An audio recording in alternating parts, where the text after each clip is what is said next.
Berlatar pada tahun 1935 di Cina, lebih tepatnya sebuah kota bernama Posan yang sebagian besar masyarakatnya hobi bela diri. Bahkan saat itu terdapat banyak sekali perguruan bela diri yang masing-masing memiliki gaya dan jurus ciri khas dalam setiap gerakan bela dirinya.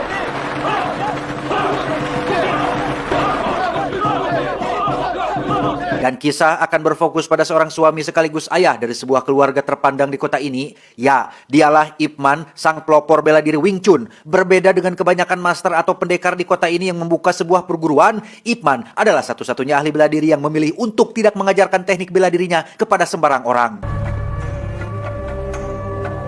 Tepat hari ini, Ip Man kedatangan seorang tamu bernama Master Li yang merupakan ahli bela diri dari salah satu perguruan. Tentu saja kedatangannya ke sini adalah untuk menjajal kemampuan Ip Man sekaligus membuktikan bahwa perguruannya adalah yang terbaik.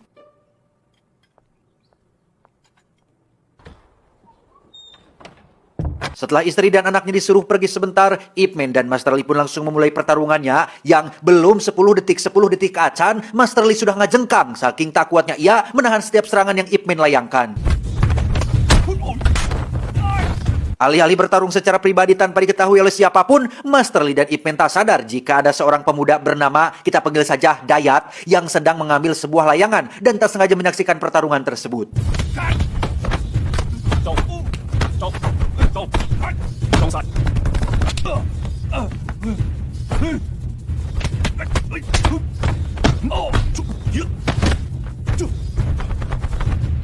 Setelah pertarungan selesai dan Master Li akan pulang, ia dengan malu-malu meminta agar Ip Man jangan ceritakan hasil pertarungannya kepada siapapun karena jika sampai orang lain tahu, maka perguruannya akan sepi peminat.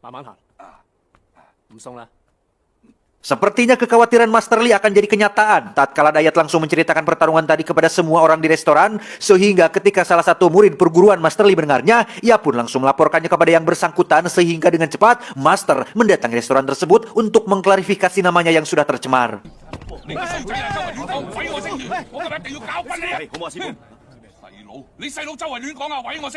Kebetulan Ip Man juga berada di sana tepat saat muncul seorang kepala polisi bernama, kita panggil saja Pak Lili, yang bermaksud membubarkan keributan tersebut. Sempat pamer pistol dengan tujuan untuk membuktikan bahwa seni bela diri sudah tidak berguna di zaman ini. Pak Lili langsung kena mental saat Ip Man berhasil menelanjangi senjata apinya.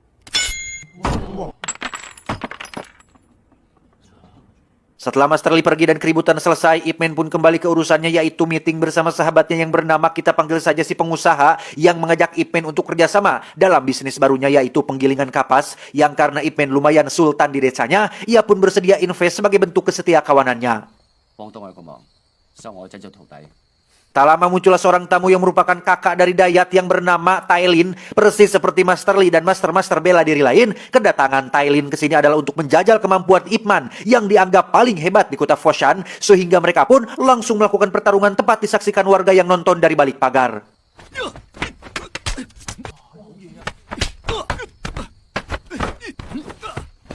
Pertarungan pun berlangsung singkat setelah Nyonya Ip alias istrinya Ip Man bolotot, pertanda mereka harus segera pergi. Namun Tailin tetap respek terhadap sosok guru Ip yang dianggap orang baik dan bijaksana.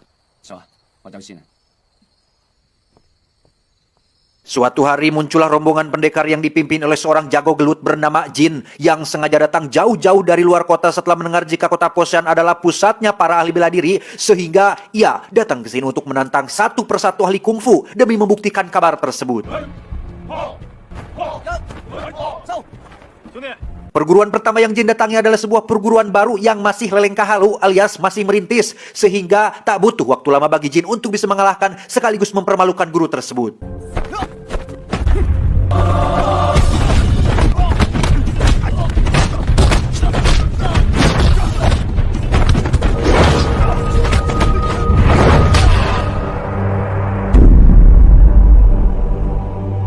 Selesai dengan guru barusan, Jin langsung menantang perguruan yang ada di sebelahnya yang kebetulan memakai pedang khas Cina, di mana Jin langsung mencoba mengimbanginya dengan menggunakan pedang miliknya, dan hasilnya tak jauh beda dengan pertarungan yang sebelumnya.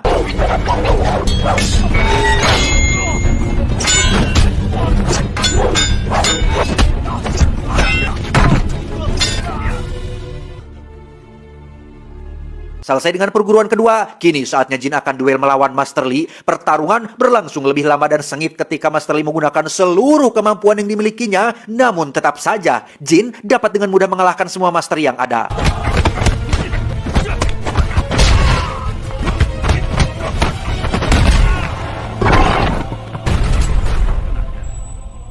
Capek bertarung, Jin dan kawan-kawan pun makan mie ayam di pinggir jalan sembari membicarakan rencana mereka untuk membuka perguruan sendiri yang pastinya akan ramai peminat, apalagi setelah terbukti jika tak ada satupun master kungfu di kota ini yang dapat mengalahkannya. Namun, sang penjual mie ayam tiba-tiba menyeletuk tentang sosok Ip Man yang jikalau Jin merasa sudah paling hebat, maka lawanlah orang satu itu. Tanpa buang waktu, Jin dan rombongan warga sekitar yang ingin nonton langsung pun mendatangi kediaman Ip Man saat sedang kumpul bersama anak dan istrinya. Awalnya Nyonya Ip tidak mengizinkan suaminya bertarung, tetapi setelah Jin memanas-manasinya dengan mengatakan Ip Man takut istri, Nyonya Ip pun langsung keluar sembari meminta agar jangan sampai ada barang-barang rumah yang rusak.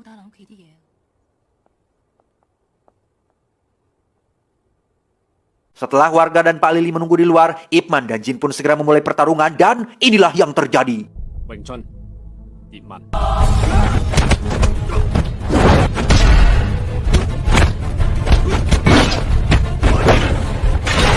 Ya, pot bunga milik Nyonya Ip pecah setelah terkena tendangan, namun Jin berjanji akan membayar ganti rugi sehingga pertarungan pun kembali dilanjutkan.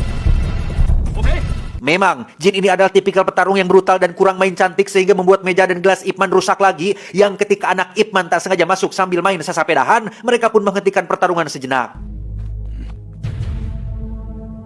Duel kembali berlanjut dan kali ini Jin nampaknya harus mengakui kehebatan Ip Man setelah terkena satu serangan fatal yang membuatnya langsung jatuh pingsan.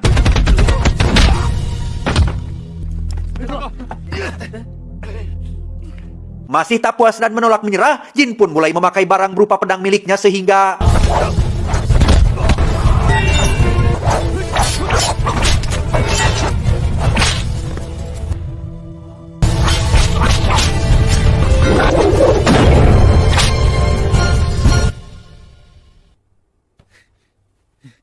ya, Jin akhirnya menyerah setelah dikalahkan oleh Ip Man yang hanya menggunakan kemoceng sebagai senjata, di mana semua warga pun langsung bersorak-sorai setelah mengetahui bahwa duel berhasil dimenangkan oleh jagoan mereka semua. 師傅，你為我哋佛山武館界出翻啖氣啊！師傅，呢啲係你家姐。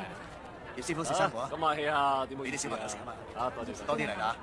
如果能夠擺喺葉師傅屋企，係我光榮啊！客氣客氣。葉師傅，葉師傅，葉師傅，葉師傅。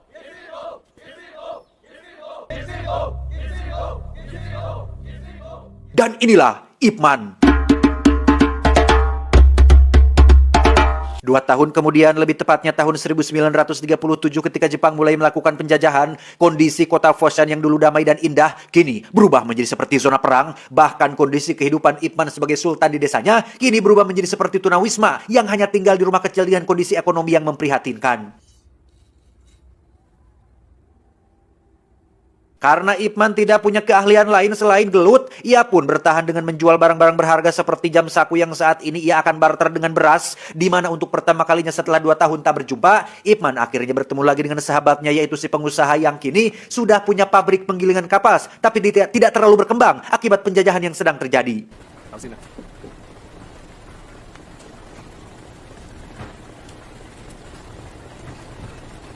Beberapa hari berlalu, stok beras keluarga Ip Man akhirnya habis, sementara istri dan anaknya tetap butuh makan, yang pada akhirnya Ip Man memutuskan untuk mencari pekerjaan sampai tak sengaja berjumpa dengan seseorang yang mengenalnya. Ip Man langsung diajak bekerja bersama dengan warga lainnya.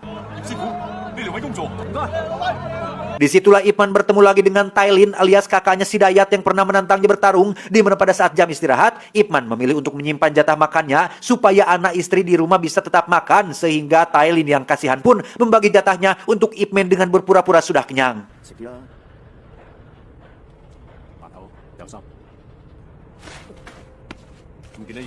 Tak lama muncullah rombongan tentara Jepang yang rupa-rupanya dinavigasi oleh sang penterjemah yang tiada lain adalah Lili, sang mantan kepala polisi. Di mana tujuan mereka datang ke sini adalah untuk mencari beberapa ahli bela diri untuk dibawa ke markas Jepang dan akan diikut sertakan dalam sebuah turnamen bela diri dengan imbalan 1 kantong beras. Tailin adalah orang pertama yang berdiri, diikuti oleh beberapa ahli bela diri lain, terkecuali Ip Man yang tidak ingin ambil resiko karena masih punya anak dan istri di rumah. Dan mari saya perkenalkan Anda dengan sang jenderal Jepang bernama, kita panggil saja si jenderal, yang kebetulan hobi mengadakan turnamen bela diri sekaligus mencari petarung kuat untuk duel melawannya. Di mana saat ini Master Lee terlihat sedang menghadapi seorang petarung dari Jepang yang dengan mudah bisa ia kalahkan dan berhasil mendapatkan 1 kantong beras sebagai imbalannya.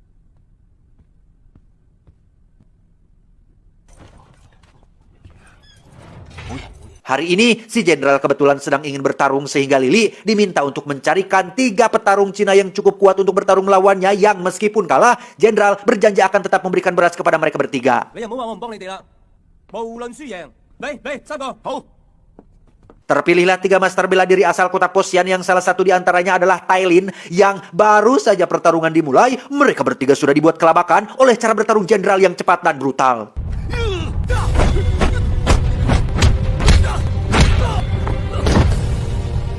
Dua master pun memilih untuk menyerah duluan, terkecuali Tailin yang tidak ingin harga dirinya sebagai orang Cina dipermalukan, di mana keputusan tersebut nampaknya adalah suatu kesalahan besar karena jenderal benar-benar serius dengan pertarungannya yang membuat Tailin tewas saat itu juga.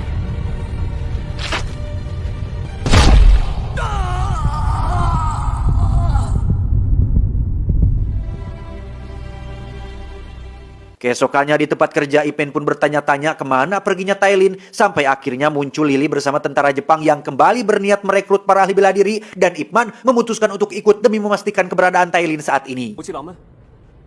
我唔知啊。 Tiba di markas Jepang, Ip Man langsung diperlihatkan dengan Master Lee yang baru saja selesai bertarung dan mendapatkan 1 kantong beras, yang karena dari kemarin-kemarin ia terus menang, Master Lee pun ingin mendapatkan lebih banyak beras dengan cara menantang 3 petarung sekaligus.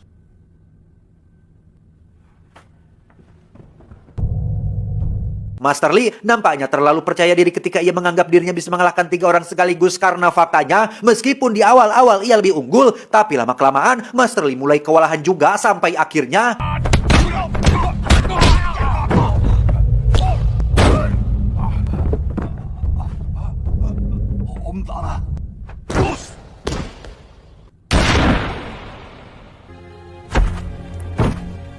ya, Master Lee pun tewas ditembak oleh wakil jenderal yang mengambil keputusan sendiri tanpa seizin dari jenderal langsung, sehingga jenderal yang sangat menghormati arena turnamen pun memarahi wakilnya dengan cukup tegas dan mengancam akan mengeksekusinya apabila hal seperti ini terulang lagi. Pada akhirnya, Ip Man pun sadar jika Tailin juga telah tewas dalam arena pertarungan ini, sehingga untuk membalaskan kematian mereka berdua, sekaligus membuktikan seperti apa bela diri Cina, beliau pun mengajukan diri untuk bertarung dan meminta 10 petarung sekaligus untuk bertarung melawannya. 我要打10個。 Hal itu tentu saja membuat jenderal terkejut, bahkan membuat wakilnya tertawa, yang karena itu adalah permintaannya, maka Ip Man akan mendapatkan apa yang ia mau.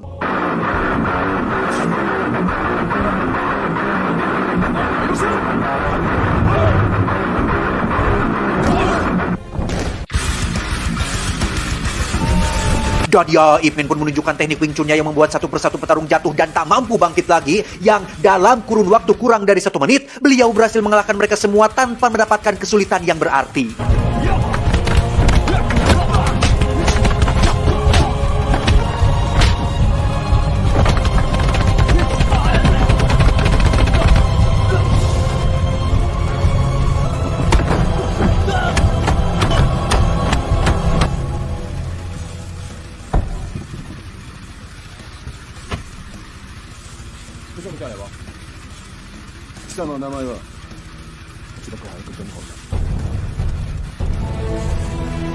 Sesampainya di rumah, Ip Man pun menampar wajah Lili saking kesalnya beliau kepada Pak Lili yang dianggap sebagai pengkhianat. Padahal Lili sama seperti yang lain yang hanya mencoba bertahan hidup sebagai seorang penterjemah demi untuk menghidupi keluarganya.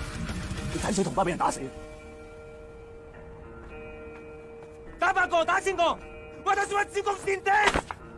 Sejenak kita tinggalkan dulu Ip Man dan beralih ke si Jin dan komplotannya yang kini beralih profesi sebagai preman sekaligus bandit yang suka merampok uang dari kaumnya sendiri, di mana mereka mendatangi pabrik penggilingan kapas milik si pengusaha dan sempat melakukan kekerasan kepada ia dan putranya. Anak si pengusaha pun langsung mendatangi Ip Man untuk meminta bantuan, namun ketika datang, Jin dan komplotannya sudah pergi tapi mengancam akan balik lagi, sehingga tak ada pilihan lain selain Ip Man harus mengajarkan mereka semua Wing Chun supaya bisa membela diri mereka sendiri apabila berada dalam situasi seperti ini.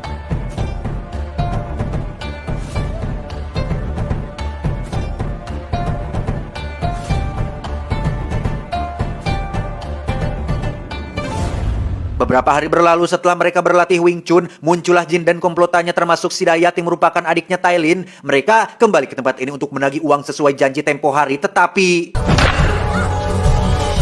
ya, muncullah Ip Man yang datang tepat waktu, di mana Jin dan komplotan pun langsung dibuat babak belur sampai tak berani datang ke tempat ini lagi.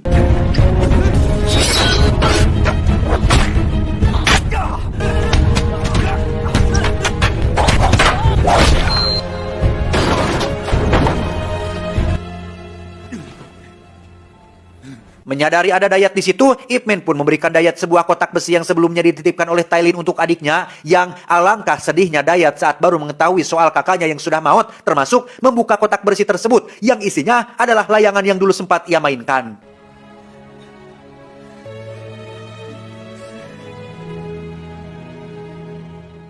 Beralih ke markas Jepang, Jenderal tampaknya sangat tertarik dengan Ip Man sampai-sampai mendesak Lily untuk membawanya lagi ke tempat ini. Namun Lily yang tidak ingin Ip Man celaka pun sempat menolak perintah tersebut sampai-sampai si wakil harus menghajarnya.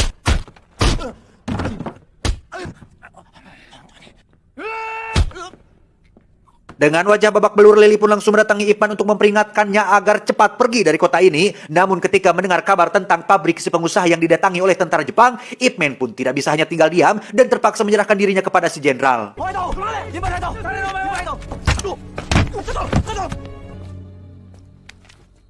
Master Ip akhirnya dikurung di markas Jepang dan dipaksa mengkhianati tanah airnya sendiri dengan diajak gabung dengan para penjajah. Karena dengan kemampuan bela dirinya yang luar biasa, Jenderal ingin agar Ip Man melatih para tentara Jepang agar bisa sehebat dirinya.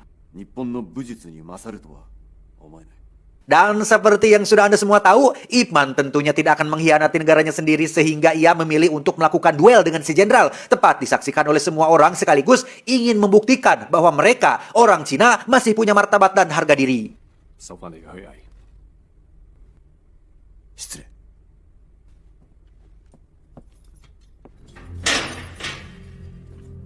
Tiba hari pertarungan, semua orang pun berkumpul untuk menyaksikan wakil mereka, Ip Man, membuktikan kemampuannya, yang mana duel dimulai dengan Ip Man yang berhasil mendominasi pertarungan sampai-sampai jenderal sempat melongo dibuatnya.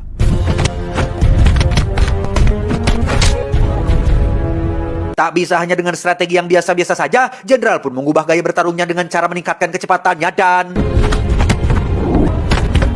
sempat terkena satu tendangan, Ip Man nampaknya sedikit ngepur dan hanya menggunakan 40% dari keseluruhan kemampuan yang dimilikinya. Karena ketika beliau menaikkan 10% tenaga dan kecepatannya, jenderal langsung dibuat kewalahan yang pada akhirnya bisa diambil kesimpulan bahwa Ip Man terlalu kuat untuk si jenderal dan berada di level yang berbeda dengan petarung-petarung biasa.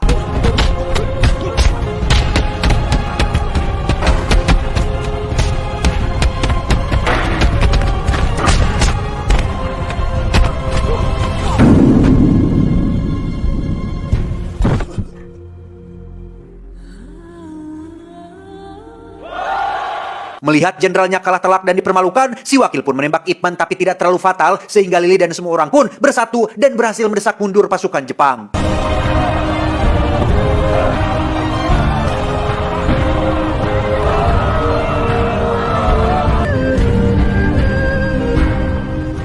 Ip Man dan keluarga akhirnya berhasil keluar dari kota Posan yang tepat pada 15 Agustus tahun 1945, Jepang berhasil dipukul mundur dan mengumumkan kekalahannya sehingga Cina akhirnya menang dan perang berakhir setelah 8 tahun dijajah oleh Jepang. Tahun 1949, Master Ip Man tinggal di Hong Kong. Beliau membuka kursus Wing Chun pertamanya dan berhasil melahirkan banyak murid berbakat yang salah satunya adalah legenda yang memperkenalkan kungfu kepada dunia, yaitu mendiang Bruce Lee alias Watao.